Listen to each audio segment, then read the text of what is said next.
Welcome everyone who's joined the webinar so far. Just giving it a minute or two for a few more people to join, but delighted that you're here on this online event for Retrofit 25. I'm going to kick off the proceedings. I'm Laura Broderick. I'm the Head of Partnerships and Programmes at the Building Centre, and I'm joined by Stephen Beresford from Rehau and Mark Handley from Building Our Skills, and you'll be hearing from them in much more detail in about 5 minutes. Well, they'll be talking about their partnership and their work together within the sort of retrofit skills and jobs sector. So welcome to you both initially. Thank you for joining us. So just to set the scene for everybody online listening in, Retrofit 25 is an exhibition and talks programme in collaboration with the National Retrofit Hub. The Building Centre have got the exhibition here until the 19th of September. And the topic is what's stopping us. So by exploring key themes, Retrofit 25 highlights how we can overcome the barriers to retrofit, showcasing existing practical solutions. And we've broken it down into 8 themes. Each of those themes addresses crucial ways to help create built environments that serve the needs of current and future generations. So with that theme, with that overarching heading, what's stopping us, our themes we've already explored in the events side of the programme are communities and hearts and minds. This week and next week, we're looking at the jobs and skills agenda, which is why we've got this talk today with Rehau and Building Our Skills. Next week and the week after, we're looking at carbon and materials and innovation. In July, we're exploring money. And then in September, we're looking at ethics and whole value. So as you can see, there's a lot of work going on behind the scenes, not just in the exhibition space, but through all the conversations and partnerships we're having for Retrofit 25. As I said, we're looking at jobs and skills currently. Yesterday, we held a webinar looking at closing the retrofit skills gap, and I'm sure some of the conversation today will build on that. So just to tell you a little bit about who's speaking today and where they're from. Stephen Beresford is Head of Marketing and Comms at Rehau. He will talk to you more about what the company do, but just by way of initial introduction, Rehau is an international polymer specialist with more than 70 years experience in the built environment. The company offers market-leading products and services supported by experts across its 4 key divisions: building solutions, furniture solutions, automotive and industry. The business is an advocate for engineering progress and enhancing the lives of building users. Rehau is committed to lowering its impact on the environment by offering a circular economy and devoting the majority of its annual budget to sustainability initiatives. And we're really pleased at the Building Centre that Rehau supported our retrofit programmes here since 2023. So thanks to Stephen and his team. We're actually sat in Rehau's offices today. Within the Building Centre. This is where the Rehau hub is for London. So thank you for also hosting us today, Stephen. And then Mark. Mark is Partnerships Manager at Building Our Skills. Building Our Skills, making fenestration, glass and glazing a career of choice, is committed to bridging the growing skills gap by working closely with employers and other organisations to attract new entrants to the industry, and by upskilling the existing workforce to inspire them to see the industry as a home for their long-term career ambitions and not just a job for now. Their aim is to inform, encourage, support and inspire. And I know I'm really interested to hear more. I know Rehau very well, Building Our Skills less well, so I'm really looking forward to Mark sharing more about what they do and then what the companies do together. The format of the webinar, I'm going to stop talking very shortly and hand over to Stephen initially, and then Stephen will pass over to Mark. And then there's a chance for you to put your questions to Stephen and Mark through the Q&A chat box that you will see within the webinar format on your screens.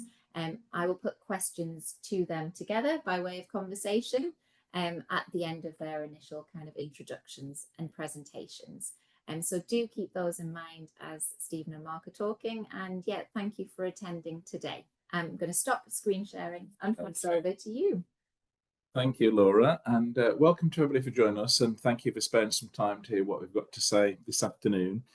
You'll be pleased to know it's not death by PowerPoint. There's very few slides that we're going to show, and we're going to have a much more of a conversation today. about what we'd like to share with you. But first of all, a little bit more about Rehau. So Rehau is actually 75 years old now. It's still a family-owned business. We're pioneers of the polymer solutions area. We're also top 50 climate sustainability leader, and sustainability is really important to us. We employ people across 408 locations around the UK and 450 people in the UK. And we're also Great Place to Work certified business. So we got Great Place to Work certification last year. And in March of this year, we became a UK top 100 best workplaces. But when it comes to looking at skills and skills in our industry, it really was without question that we would support the ongoing challenge around skills and how we can address that. And we are very heavily involved in retrofit. We've got many retrofit projects that we've been involved with and still are involved with and will be in the future. And retrofit is a big part of our business. So when we looked at the challenges for retrofit, there are many, but you know, when we look at them, meeting the decarbonisation challenges is one of them, and the measures required there. Often challenges around planning approvals can be a barrier to certain retrofits. Also anticipating the future needs. And sometimes we think there's perhaps a lack of vision in terms of some of the buildings that could be repurposed. But one of the big ones, and the ones where we felt we could help with, was the skills shortage. And that's where we came in to work with Building Our Skills, which we have been now for a couple of years, and looking how as an industry we can attract more talent into the businesses that we work with across the United Kingdom. So without any further ado, I'm going to hand over to Mark, who'll talk about that partnership with Building Our Skills and how collectively, and hopefully you later today, can help us as well in addressing that skills gap. Thank you, Mark. Thank you. So my name's Mark, Building Our Skills Partnership Manager, and my role since joining 3 years ago is to encourage new people into the industry, working with various groups of people.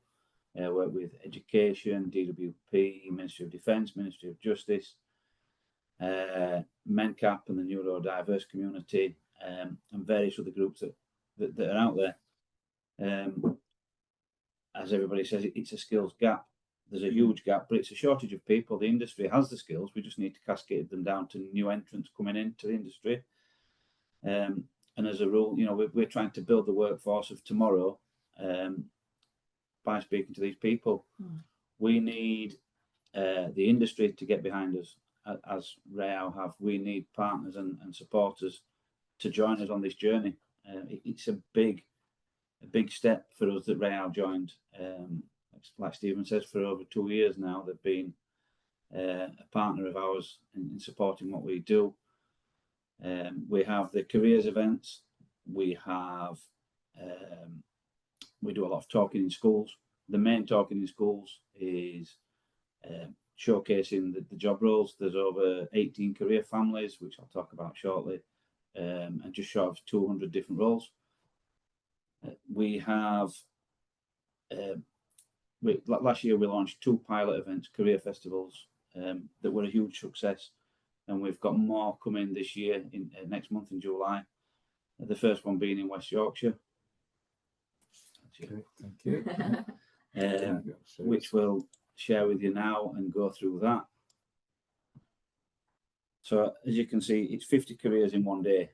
The idea is the industry join us at these events, different parts of the construction industry as a whole. And as it says there, 50 careers, it's not about the companies or the people that are there, it's about their career path and the job roles that they now do. To talk in more detail, to inspire these young people. And a lot of them don't know what sort of career path they want. They don't know what's out there and what opportunities there is. You know, you talk about construction and fenestration, it's either on site or in a factory. And that's what people think our industry is, the younger people. If you don't give them the awareness of what opportunities are out there, they're never going to know. So like the 50 careers in one day, don't mean to click. So the first one, like I said, we've got 4 in July. The first one is the 1st of July in Huddersfield, West Yorkshire. The second one is the 2nd of July at Greater Manchester. That will be at Old Trafford Cricket Ground. And then it goes to the 8th of July. That's Birmingham City, West Midlands. And then South Yorkshire on the 9th of July. which is Bramall Lane. We're working with our partners, throughout the education and DWP and careers leaders. And at last year's events, we had 35 companies over both days in South Yorkshire and Greater Manchester. We had over 1,000 students registered for the 2 days, and just over 700 came. We were told to expect a 50% drop off, but it was just short of 30%. So we're really pleased, and they were really successful. And following that, the support of Rehau and Sam, one of the sales guys there, he's taken ownership of 3 schools in Manchester that he does regular talks in about different roles, and that's what we need the support of the industry for. We need you guys behind us to share your experiences within the industry, and for you to inspire people in your local area. So the aim is to get teachers inspired as well, and parents. We need the support of schools and the family behind these young people. I will share this slide after for each event that we've got. But it's just short. We've got some exciting seminars talking about different things for these students. We have CV writing skills, interview techniques, and skills assessments, so we can help these young people when they're applying for roles within our industry, how best to deal with it. As I said, the first one's at John Smith Stadium in Huddersfield. We're going to be showcasing at least 50 individual job roles across fenestration and construction. As I said before, there's 18 career families that students might be interested in. I did a talk in a school a few weeks ago, and 2 students wanted to wait for HSBC Bank to come in because they wanted to work in finance. Working in a bank's not necessarily finance. Our industry has some fantastic opportunities, and finance is one of the career families there that it should be a career of choice for anybody. Our industry. This is just a few of the career families that they might be interested in. We've got warehousing and transport and logistics. As I mentioned at the beginning, a lot of people think it's site work. There is installation and site work there, but you've got sales, marketing, finance, procurement, various different families. There's a few photos here from the events, what they look like. This, I think that's the Manchester one. But the students asked some really engaging questions, and a lot of the exhibitors, the companies that joined us there, were quite took back by the interest that was shown, which was nice to see, and that's what helped make it a success. The education education sector came back after, spoke to us about it and how successful it was and how pleased they were. When we were in Manchester, they sent Manchester Combined Authority sent a secret shopper almost. That's the right way to call it. Because there's been events like this before, and they didn't want to invest too much time and money into bringing students if it wasn't going to be anything worthwhile. And they were really took back by it and are really excited for the event that we're hosting next month for them. And the amount of students coming to Manchester, we've already sold out the tickets through Eventbrite for the students. It's free for schools to attend. We're just doing ticketing so we can trace numbers and manage people through. The discussions with our partners, and this is where we need partners on board, is to promote the career options that are there within your company. And how that would work is you'd come to the event as a local company, you could come as a regional or a national partner, and it's the companies like. We need the industry to be there to support us, to be the voice with us, to share our journey. Like I said at the beginning, you'll meet some fantastic young people and they'll ask some amazing questions. One of the things that we like to do also is showcase the industry values. There was a lot of interest around sustainability and recycling. One of our recycling partners that was there had endless questions, and the students didn't realise that we've been recycling PVC for decades, and for glass, even longer. So that's something separate that we want to try and build into it as well, and showcase the sustainability of our industry even more. Yeah. We support the progression of students through qualifications and apprenticeships, MVQs, which we can work with companies that will support young people into an apprenticeship. And we're recognising talent, young talent and success through our industry. And then the last bit of it is this is how students get on board. They book through Eventbrite. And that's how we get the numbers of the students that are in there and the traceability behind it.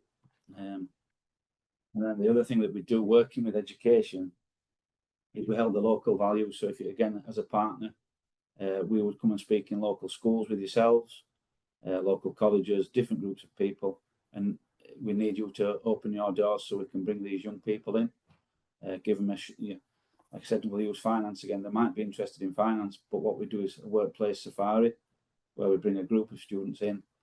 We would walk through the process of your company from start to finish, so they can see the different roles and where their idea of a career role would fit within your company, and give them, they might realise then that's not exactly what they thought that job role involved and what it was.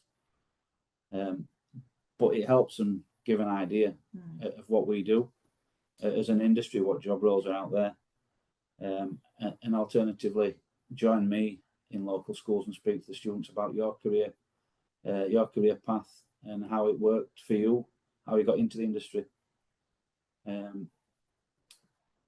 Again, Rehau as a partner, we do various different projects with Rehau at various different sites, looking at encouraging new people into the industry, supporting their existing staff. And I think that's it from me. Thank you. Well, it's a great overview. Yes, it is.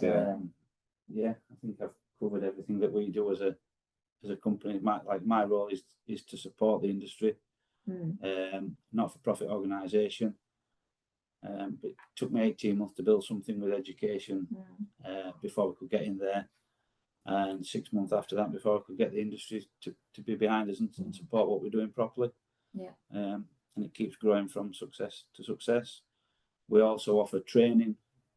We have a training facility for installation training, and we're expanding that into construction. So we're looking at various different options to help young people get qualifications, albeit a low level to start with, but to give them an idea of what opportunities are out there and give them some qualifications to start a career. And I think you mentioned earlier on you work with the likes of CITB and yes, others as well. So we did the events and we were approached by CITB and Go Construct at the latter part of last year.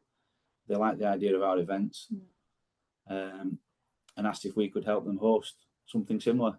And the decision was, join us and be part of what we do. Fenestration is a huge part of the construction industry. It's an important and integral part. So 2 of the events, Manchester and West Midlands, will be joined by construction partners, CITB and Go Construct, and a few construction companies as well, to showcase the roles within the whole sector. I mean, it's amazing that Building Our Skills exists to be that link between education and industry, to be that kind of, to enable that business partnership to work for young people. So it's great it exists. And being a partner and working with us, it helps schools achieve their Gatsby benchmark, which is 7 exposures to industry for students. And the workplace visits that schools, that helps them get 40% of their Ofsted scoring if they engage with us properly, which gives back social values to you as a local company. Fantastic. Well, thank you, Mark, and thank you, Stephen. Thank you. We've got time for questions and for a bit of conversation with Stephen and Mark together. So if you do want to put your questions to them, please do use the chat box on the webinar. You can see that at the bottom of your screens. I'll be looking out for those. But I've been making notes as well. So I'm going to chat to you guys about some of the things that popped into my mind. So Stephen, obviously fenestration is a huge part of retrofit, right? Yes. The upgrade of windows, to improve environmental performance, whether it's social housing or commercial properties, Yes. is so important. How do you see then that being part of the retrofit solution, but also the skills solution? Do you like, is it partnerships such as this, or do you think there's other things that are out there that can sort of support each other? Yeah, definitely. I mean, I think there's a whole combination of things that we probably haven't got time to talk about really, but we know we've got housing crisis, and we know that there are buildings sat out there that have been derelict for many years that can be repurposed into residential accommodation or even commercial accommodation to fit a certain need. And you know what we've worked with our partners is on finding solutions to some of those difficult to repurpose buildings. But then when you think of the increase in construction work around those projects, it's phenomenal really what it could offer. And I think what we saw with Building Our Skills was the vehicle. They were the vehicle. We'd struggle for a while to get our heads around how do we actually do something with the skills gap? What can we do as a manufacturer of profile? And we found with Building Our Skills, it was the ideal vehicle. We could go out to schools and colleges, we can talk to lots of other partners and bring that together. And I think it gives us the opportunity now to answer your question of saying, well, you know, we've got this housing crisis, we've got buildings that we know are currently say redundant and could be repurposed, or need to be upgraded for, you know, modern living really. And then we've got a skills shortage. We know we've got a lot of people on the unemployment list. Can we bring those people back into work, as Mark has already discussed? So I think overall it achieves quite a few goals. And the fact that within the themes we are presenting in Retrofit 25, there is crossover, isn't there? You know, we've got other themes. Yeah, exactly. Yes. Yeah. Oh, it's great that you've found the right match. And then Mark, lots that you're doing that I'm super interested in, and the idea of your career families. Did you have 15 or 18? 18. Do you have a sustainability one exclusively, or do you see it as something that fits within all of the families? We have recycling and sustainability as a separate family. Okay. And is that quite popular with young people then? It is, yeah. Like I said at the events last year, more students asked engaging questions. So before the event, we sent a few little snippets out to schools of the companies that were going to be there, and obviously to prepare the students about what they were going to see, and the sustainability side of it. There was a hell of a lot of questions that they didn't expect to receive. And we didn't know exactly how they were going to go because they were pilot events. It was just we're testing the water, and they were a huge success. The sustainability side of it was fantastic, and we want to do separate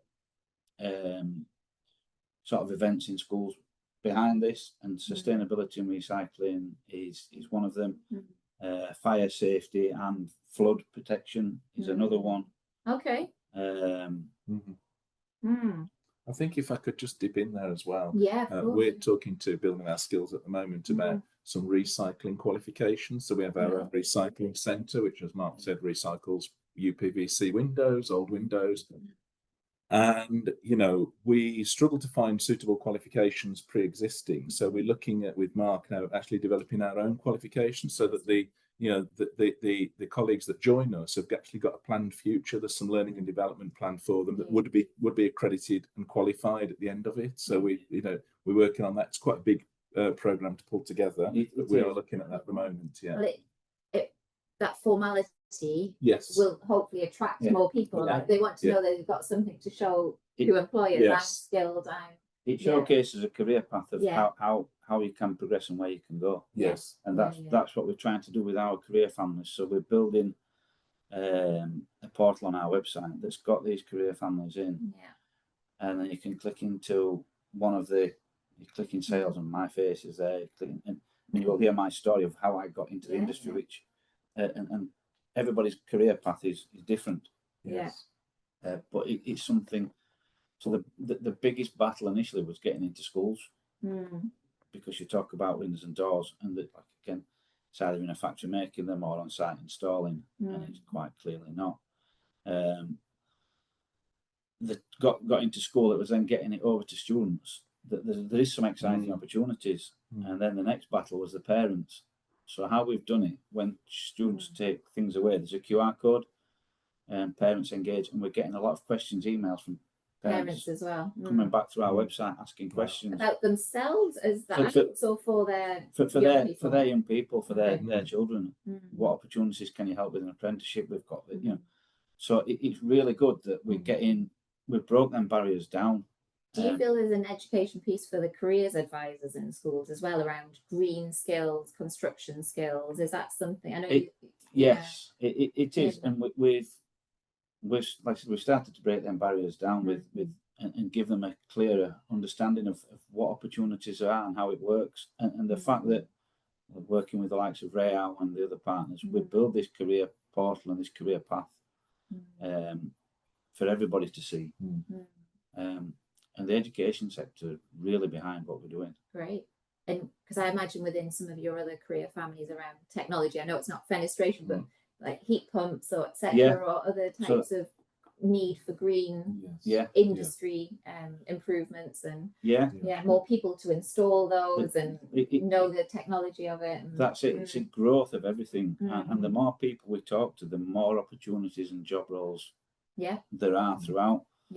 A few 6 weeks ago, maybe I was at a school, and I was with a company there that do the sort of flood and environmental protection. And when houses are being built or anything's being done, the change it has to the environment and where that water goes, and that's a whole new job behind. That I knew nothing about. So every day I'm learning something. That's a good job when you can keep learning yourself, isn't it? But the retrofit side of it, you know, we have companies out there that are wanting joiners, builders, plasterers, plumbers, you know, as well as the fenestration side of it.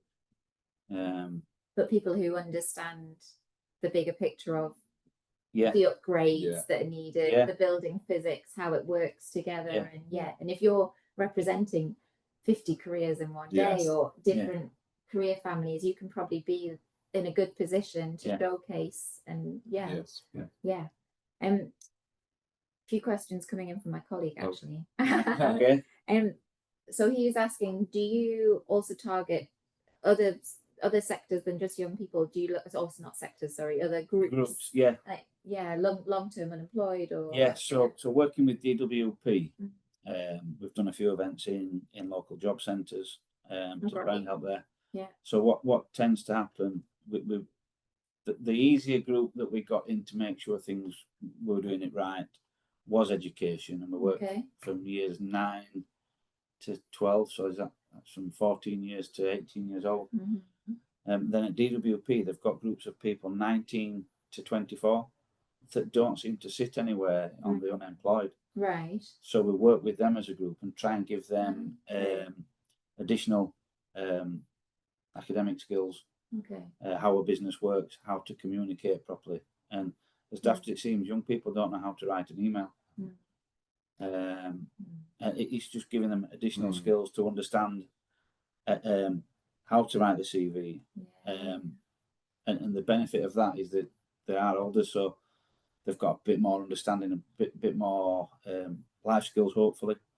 And all those soft skills are so important, right? Obviously, we've talked a lot about the construction skills, the technical skills, but in order to be able to not just say I've got my qualifications, but to then speak to the employers correctly, be a good person in the workplace, all those things. Again, we show them how a business works, and the model of running through a business, like I said, with the workplace safaris. So we do that with students. Yes, say more about a workplace safari. I don't know. I mean, I look like I'm on safari, but I don't know what is it's just going out into a workplace and doing a visit away from school or away from whatever it may be.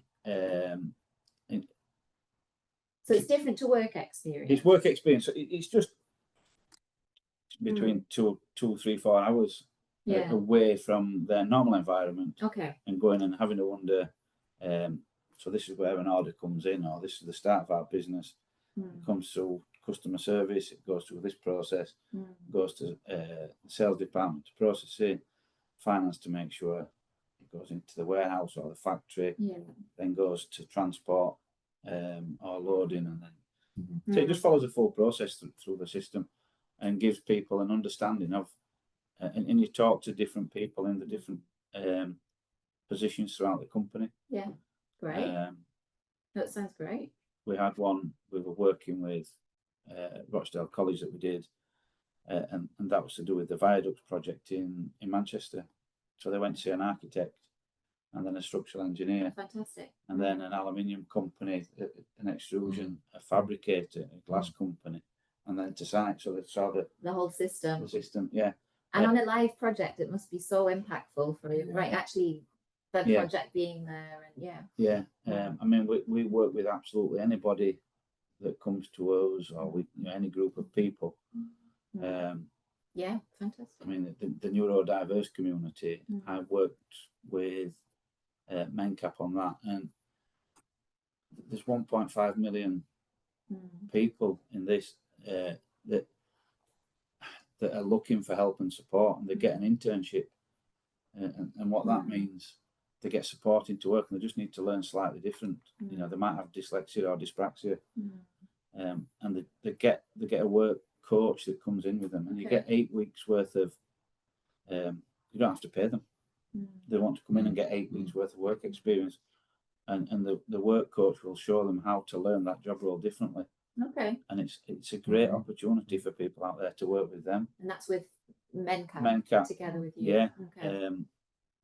Fantastic. And we've placed 2 successfully in Birmingham, because that's where the head office is for MenCap, but with a company that we partner with in Birmingham, we've placed amazing 2 people there, and one's completed their 8 weeks and are now employed. And halfway through that, they've taken on somebody else. Great. You know, what a success story. Yeah, it is. Yeah, it is. And Stephen, from your perspective, what do you think is a kind of key attraction into the fenestration industry, or other things that you cover as Rehau? Like, what do you feel is going to bring people in? Yeah, I think what Mark has covered really, it's the vast diversity of roles, and you know, everybody that's involved in the industry will already know this, but I think a lot of our young people don't know this. They, as Mark has alluded to a couple of times, everybody seems to think of windows as being a window fitter, up a ladder, fitting a window, and you know, we often hear young people saying, I don't want to work out in the golden rain, I don't want to be up a ladder, you know. And it's a bit of a cliche, but I think it's opening their eyes up to the immense number of roles and the progression opportunities, and you know, like in all sectors really, you know, there are a vast amount of roles across various disciplines, and it can be the route into, you know, into progression for many of them, and they may not stay in the original discipline that they came in. You know, we have it in our own business where people might have come in window fabrication businesses and they've moved over to us in a sales role, for instance, or they might be in a technical role. So, you know, there are those opportunities to transfer your skills from, you know, from one business to another and from one part of the sector to another. So I think that's what represents the attraction, and we've just got to communicate that. As I say, going back to Building Our Skills, we saw them as the vehicle that could really help us do that, because we'd struggle to do it, I think, as a manufacturer, you know, on our own. And I know there's been various sort of initiatives across the industry trying to do this, but say Building Our Skills for us really gave us the vehicle then to get that information out there. Interesting. Thank you, Stephen. And just a reminder to everybody listening, if you do have your questions, you can pop them in the chat box and I'll put them to Stephen and Mark. But yeah, I was going to reflect a little bit on yesterday's event, which again was on the topic of retrofit and jobs and looking at the skills gap. The report was closing the retrofit skills gap, and Charlotte Ravenscroft, the researcher and consultant who'd produced that with Gatsby Foundation, Ashton and National Retrofit Hub, spoke through the findings of that. And there was a question then about how do we in the UK compare to other European countries? And I was like, oh, it's an interesting question. You know, where is everyone else with this retrofit skills gap? Maybe other countries, obviously different building stocks and different attitudes around building reuse and refurbishment and retrofit. And Charlotte said that in a lot of countries where there's a kind of reduced gap, tends to be where all their findings are, and I can't remember the names of the research she directed people to, but the kind of big statement was that people were starting broader construction courses at an early age rather than going straight to be the plasterer or straight to be the bricklayer, you know, so that it actually had a a more holistic understanding and skills set, apologies, Yes. so that if they did move within a company or between construction skills, that they had that grounding, that knowledge, that interest across early on. So I don't know if either of you have sort of found. Yeah, so some of the schools that I work with have now got construction as part of their curriculum. Yeah, okay. We're trying to work with these in more detail to get what we are doing and the information and support that we can give as part of the curriculum. So there'll be some, and working with some of the local authorities, we're getting in there now. So it will be part of what we're trying to do and what we're trying to introduce. Yeah. And like you both alluded to, moving across the sector. Yeah. The skills that we're teaching are transferable. Yeah. So, you know, there's no linear path, of which there is linear paths if you want to take it, but nobody seems to do that. You do seem to move and wave through the job roles. And that's part of our career portal that we're building. Yeah. And in there, it shows you if you want to do that, this is a career path you know, you potentially need to take. But when you get here, if you've got this skill, what about this opportunity? And what about, so you can be diverse and move sideways. And in the portal, it shows the job role, a brief description of it, a salary bracket that you could potentially earn, and the benefits of taking. So that, you know, again, trying to attract people. I want to be that, and the end goal where they want to be. So you can go backwards and say, right, I need to start here. And right. again, it is about being transparent and open with these people. That there's endless opportunities. Just start learning, and we'll work with you to find which is your best, you know, your best path to take. Yeah, and there's a question actually about, do you have a particular success story? I assume you probably have case studies and things on your website, Mark. Is that something you're thinking to develop? No, we are developing. The difficulty of a success story and showing something is the young people. So you can't record any information. But we have, before the careers events, I started speaking about apprenticeships as a whole in schools. There was one school where I got 2 students wanted to be domestic electricians. Okay. And this was before we stepped into the construction element of it. I gave them advice and pointed them in the direction of where they needed to go, help them. So what we do, we reach out to companies in the local area and say, we've got 2 young people here that want to be electricians. We've got their CVs, and they were both successful with 2 separate companies. Amazing. Which is great. Yeah. I was approached by a young man in his 20s early this year. He'd heard me talking about the opportunities in our industry. He worked for a transport company and wasn't enjoying it. It wasn't what he thought it was going to be. So I took got his CV, spoke to a local company in his area. 2 weeks later, he was employed, and he's been there for 3 months now. I was asked by that company 2 weeks ago, can you find me 4 more guys like this? Because these are the people that we need for our industry. He's willing to learn. And then a company asked me, we're looking for an apprentice to start. Can you find me somebody? Again, got 2 people forward. One was successful, and he starts on the 4th of August. When he's finished his exams, family holiday, otherwise he would start straight away. So he's starting the day that comes back from his family holiday. Again, the neurodiverse is that there. Yeah, those Birmingham stories with are great. But the stories are growing. And they are something that we are going to be putting out there. You know, we are in the process of the partnership success stories and how that works and how that's growing and developing. You know, they're out there to see. The difficulty of showing anything tangible with these young people is you can't record their data.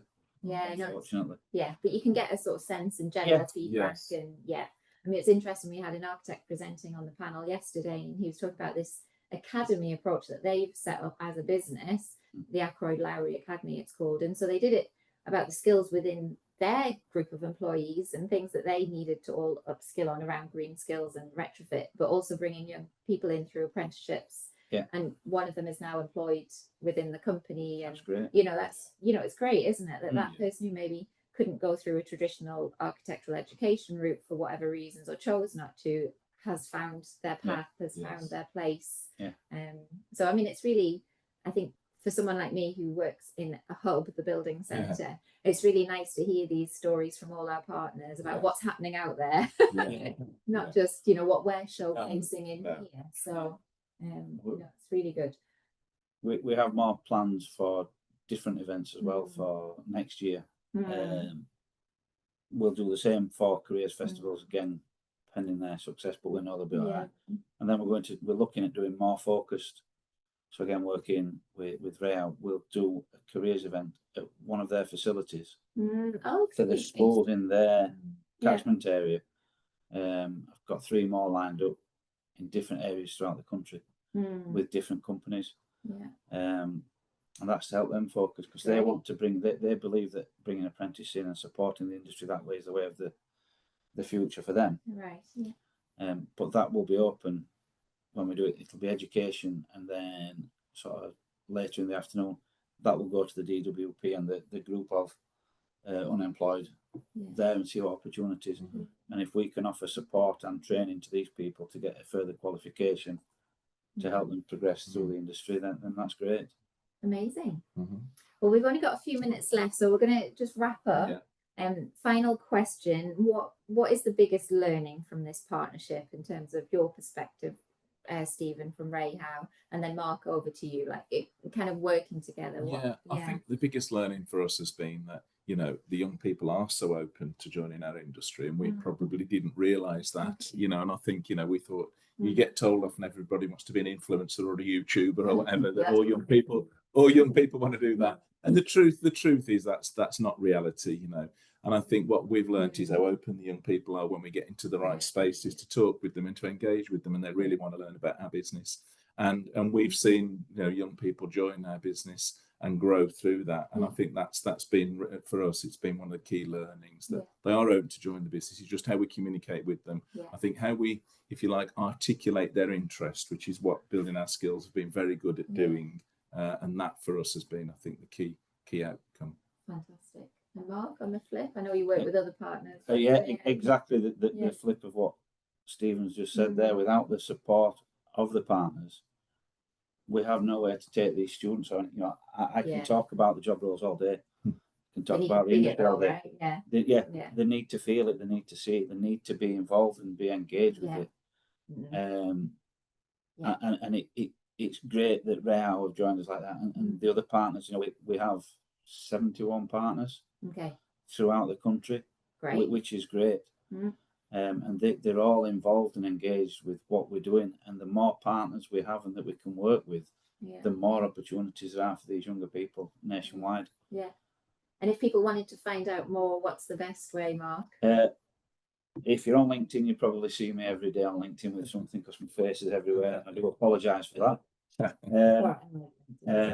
But we will share my contact details after. And if you know, people can drop me an email or send me a message, give me a call. And the Building Our Skills website. And the Building Our Skills website. You know, they all come through to myself and my colleague Chris. There's only the 2 of us that take the emails. And happy to speak with anybody that wants to know more. And Rehau, same. You know, we're not doing this for ourselves, it's for the whole industry. So we really do plead with you, you know, please come and join us, please help and contact Mark and his team. We really would like your support. We can't do this alone, and as Mark said, we're thankful that we've got another 70 partners now working with us, but we need more. It's a big industry, we really need more. So please come and join us if you can. Spare the time, it's worth it. It's really, really satisfying exercise to get involved with as well. So thank you. And thank you both. And thank you everyone for joining today. So just by way of formal wrap up, and to remind you, Retrofit 25, the exhibition is on until the 19th of September in the Building Centre on Store Street in central London. There is also a virtual exhibition online on the Building Centre's website. That's buildingcentre.co.uk. So you can check that out if you're not able to make it to Store Street to see it in person.